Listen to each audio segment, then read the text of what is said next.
दोस्तों, आज की कहानी है प्राची के गर्भवती होने पर उसकी सहेली ने निभाया एक माँ का फर्ज। कहानी पसंद आए तो वीडियो को लाइक और सब्सक्राइब जरूर करना। दीदी वही लोग आ गए, कहते हुए पोछे को वही फर्श पर फेंकते हुए कजरी जैसे ही बाहर की तरफ दौड़ी। प्राची का दिल जोर से धड़क उठा। सिर पर पल्ला रखते हुए उसने एक बार अपने आप को आईने में देख लिया। सच एकदम आदर्श बहू लग रही थी। मन में उठ रही ढेरों आशंकाओं ने प्राची को परेशान कर दिया। जब नई नवेली दुल्हन ससुराल आती है तब सास उसकी आरती उतारती है, लेकिन यहाँ पर किस्सा उल्टा था। बहू के घर सास पहली बार आ रही थी। अम्मा प्राची और कुणाल के विवाह के खिलाफ थी, इसीलिए दोनों ने कोर्ट मैरिज कर ली थी। शादी को साल भर होने जा रहा था कि अम्मा ने सूचित किया कि वे आ रही हैं। कई बार प्राची ने सोचा था कि स्टेशन जाने से पहले वह कुणाल से विस्तार से बात करेगी कि अम्मा के आते ही उसे उनका सामना कैसे करना है, लेकिन अम्मा के आने की सूचना मिलते ही घर सजाने संवरने की व्यस्तता और खुशी से रोमांचित प्राची तो जैसे सब कुछ भूल गई थी। प्राची बाहर से कुणाल की पुकार सुनते ही उसका चेहरा लाल हो गया। अम्मा का स्वागत उनके चरणों को छूकर ही करेगी, यह सोचते हुए वह बाहर निकल आई। पर अम्मा को देखते ही जैसे पैरों में ब्रेक लग गए। उनका रंग रूप तो उसकी कल्पना के उलट था। बॉय कट बाल, होठों पर गुलाबी लिपस्टिक और साड़ी के स्थान पर बगैर दुपट्टे का सूट देखकर वह स्तंभ रह गई। अम्मा की आधुनिक छवि को देखकर वह जैसे अपने ही स्थान पर जड़ हो गई थी। न आगे बढ़कर जड़ों को छू पाई, न ही हाथ जोड़कर नमस्ते तक करने की औपचारिकता निभा पाई। कुणाल, तुम्हारा चुनाव अच्छा है, अम्मा ने अंग्रेजी में कहा और प्राची के गलों को चूम लिया। पर प्राची का चेहरा शर्म से गुलनार ना हो पाया। कुणाल प्राची की उधेड़बुन में अनजान माँ के कंधों को थामे लगातार बड़बड़ाता जा रहा था। प्राची की आंखें यह सोचकर भर आई कि अम्मा की जो कमी उसे प्रकृति ने दी थी वह कभी पूरी नहीं हो पाएगी। रसोई में अपने काम को अंतिम रूप देते हुए वह सोच रही थी कि कितनी तारीफ करता था कुणाल अपनी अम्मा की, उनके ममत्व की। जो तस्वीर कुणाल ने अपने कमरे में लगा रखी थी उसमें तो वास्तव में अम्मा आदर्श माँ ही लग रही थी। नाक में नथ, बड़ी सी बिंदी, कानों में झुमके, सीधी पल्ले की जरी वाली साड़ी, घने काले बाल। प्राची के मन में अपनी माँ की जो छवि रह कर उभरती उससे कितनी मिलती जुलती थी कुणाल की अम्मा की तस्वीर। इसलिए तो अम्मा के प्रति प्राची बेहद भावुक थी। जब भी कुणाल अम्मा की ममता का जिक्र करता, प्राची का ममता के लिए ललकता मन तड़प उठता। वह अम्मा को देखने और उनके प्यार को पाने की उम्मीद लगा बैठती। अम्मा के ममत्व का जिक्र करते हुए कुणाल कहा करता था, जब अम्मा थकी हारी रसोई का काम निपटा कर बैठती थी तब बजाय उनको आराम देने के मैं उनकी गोद में सिर रखकर लेट जाया करता था। जानती हो, तब वो अपने माथे का पसीना पोंछना भूलकर अपने हाथों को मेरे बालों पर फेरती रहती। सच कितना सुख मिलता था। तब जब मुझे मेडिकल कॉलेज जाना पड़ा तब उनकी याद में नींद नहीं आती थी। अम्मा बहुत ममतामयी है ना, उन्हें गुस्सा तो कभी नहीं आता होगा। प्राची पूछती, नहीं, तुम गलत कह रहे हो। अम्मा जितनी ममतामयी है उतनी ही सख्त भी है। झूठ से तो उन्हें सख्त नफरत है। मुझे याद है एक बार मैं स्कूल से एक बच्चे की पर्स उठा लाया था और अम्मा से झूठ कह दिया कि मेरे दोस्त ने मुझे पेंसिल तोहफे में दी है। जाने कैसे अम्मा मेरा झूठ भाप गई थी। अगले रोज वह मेरे साथ स्कूल आई और मेरे दोस्त से पेंसिल के बारे में पूछा। इनके इनकार करने पर मुझे जो डांट पिलाई थी वह मैं आज तक नहीं भूला। कुणाल ने कहा, तब से लेकर आज तक मैंने कभी अम्मा से झूठ नहीं बोला। पिताजी के निधन के बाद अम्मा हमेशा इस बात से आशंकित रहती थी कि मैं और मेरे भैया कहीं गलत राह पर न चल जाएं। प्राची हमेशा अपनी सास की तस्वीर में उनके चेहरे को देखते हुए उनके व्यक्तित्व को आंकने का प्रयास करती रहती। अम्मा की तस्वीर की तरफ देखते हुए कुणाल उससे कहता, जानती हो, यह अम्मा की शादी की तस्वीर है। इसके अलावा उनकी और कोई तस्वीर मेरे पास नहीं है। कुणाल, मैं कई बार यह सोचकर खुद को अपराधी महसूस करती हूँ कि मेरी वजह से तुम अम्मा से दूर हो गए।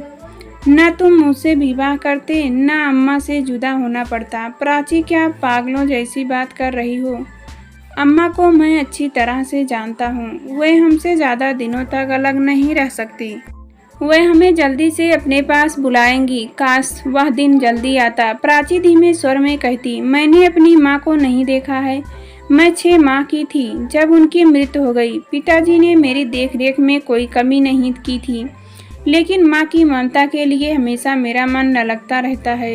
कल रागिनी आई थी। जब उसे पता चला कि मैं गर्भवती हूँ तो मुझसे पूछने आ गई कि मेरी क्या खाने की इच्छा है। मेरा मन भर आया। रागिनी मेरी सहेली है।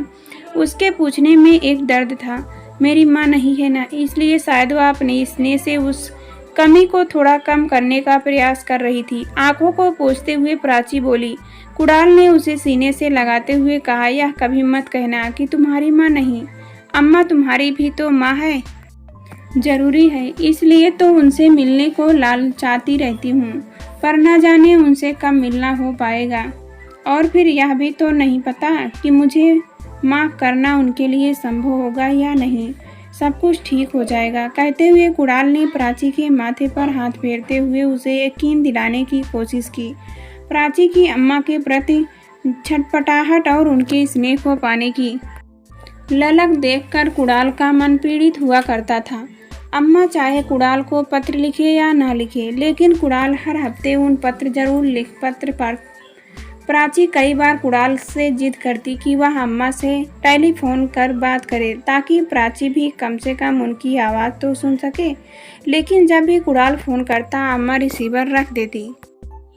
कुणाल द्वारा पिछले हफ्ते लिखे गए खत में प्राची के गर्भवती होने की सूचना के साथ साथ उसकी मां का प्यार पाने की इच्छा का कुछ ज़्यादा ही बखान हो गया था। तभी तो अम्मा पसीज गई थी और फ़ोन पर सूचित किया था कि वे आ रही हैं। प्राची अम्मा के आने की खबर सुनकर पूरी रात सो ना पाई थी। उसने कल्पना की थी कि अम्मा के आते ही उसे सीने से लगा लेगी, हाल चाल पूछेगी, लेकिन यहाँ तो सब कुछ उल्टा नजर आ रहा था। कुणाल और अम्मा की बातों का स्वर काफ़ी तेज था। अम्मा शायद भैया के व्यापार के बारे में कुछ बता रही थी और कुणाल अपने को अधिक बुद्धिजीवी साबित करने का प्रयास करते हुए उनकी छोटी मोटी गलतियों का आभास कराता जा रहा था। गर्भावस्था में भी अब तक प्राची को कम करने में कोई असुविधा नहीं हुई थी, लेकिन पूरी रात न सो पाने से वह असहज हो उठी थी। साथ ही अम्मा को अपने ख्यालों के मुताबिक ना पाकर उसमें एक अजीब सा तनाव आ गया था। अचानक उसे कुणाल भी पराया सा लगने लगा था। किसी तरह नाश्ता बनाकर प्राची के डाइनिंग टेबल पर लगा दिया और अम्मा व कुणाल को बुलाने कमरे में आ गई। अम्मा पलंग पर बैठी थी और कुणाल उनकी गोद में सिर रख कर लेटा था। अम्मा की उंगलियां कुणाल के बालों में उलझी हुई थी। प्राची ने देखा, अम्मा का एक भी बाल सफ़ेद नहीं है, शायद बालों को रंगती हो। प्राची ने सोचा और मन ही मन हंस दी। युवा देखने का शौक भी कितना अजीब होता है। बच्चे बड़े हो गए और माँ का जवान दिखने का पागलपन। प्राची के मनोभावों से परे अम्मा और कुणाल अपनी ही बातचीत में खोए हुए थे। अम्मा कह रही थी, बेटा तू अब वहीं जा, अपना अस्पताल खोल ले, अब दूर दूर नहीं रहा जाता। अभी नहीं अम्मा, मैं करीब 5 साल मेडिकल अस्पताल में ही प्रैक्टिस करना चाहता हूँ। यहाँ रहकर तरह तरह के मरीजों से निपटना तो सीख लूँ। जब भी अस्पताल खोलूँगा वहीं खोलूँगा तुम्हारे पास, यह तो तय है। अम्मा, नाश्ता तैयार है। दोनों के प्रेम लाप में विघ्न डालते हुए प्राची को बोलना पड़ा। अच्छा बेटी, चलो कुणाल, तुम दोनों से मिलकर मेरी तो भूख ही मर गई, अम्मा ने उठते हुए कहा। पर अम्मा, मेरी भूख तो दोगुनी हो गई, कुणाल ने उनके हाथों को अपने हाथ में लेते हुए कहा। पागल कहीं का, तू तो बिल्कुल नहीं बदला, अम्मा ने लाड जताते हुए कहा। नाश्ते की मेज पर न तो अम्मा और न कुणाल को इतनी फुर्सत थी कि नाश्ते की तारीफ में कुछ कहे, न ही यह याद रहा कि प्राची भी भूखी है। रात अम्मा से मिलने की उत्सुकता में उनकी नींद और भूख दोनों मर गई थी। पर अब प्राची भूख सहन नहीं कर पा रही थी। उसे लग रहा था अम्मा उससे भी यह साथ खाने को कहेगी या कम से कम कुणाल तो उसका ख्याल रखेगा, पर सब कुछ आशा के उलट हो रहा था। अब तक प्राची के बगैर चाय तक न पीने वाला कुणाल बड़े मज़े से कटलेट सॉस में डूबो कर खाए जा रहा था। प्राची के मन में अकेलापन का एहसास बढ़ता ही जा रहा था। माँ व बेटे के इस रूप को देखकर प्राची को भी संकोच को दरकिनार करना पड़ा और वह अपने लिए प्लेट लेकर नाश्ता करने के लिए बैठ गई। नाश्ता स्वादहीन लग रहा था, पर भूख को शांत करने के लिए वह बड़ी तेजी से 2-3 कटलेट निगल गई। फलस्वरूप उसे उबकाई आने लगी। रात भर के जागरण और सुबह से हो रहे मानसिक तनाव से पीड़ित प्राची को कटलेट हजम नहीं हुए।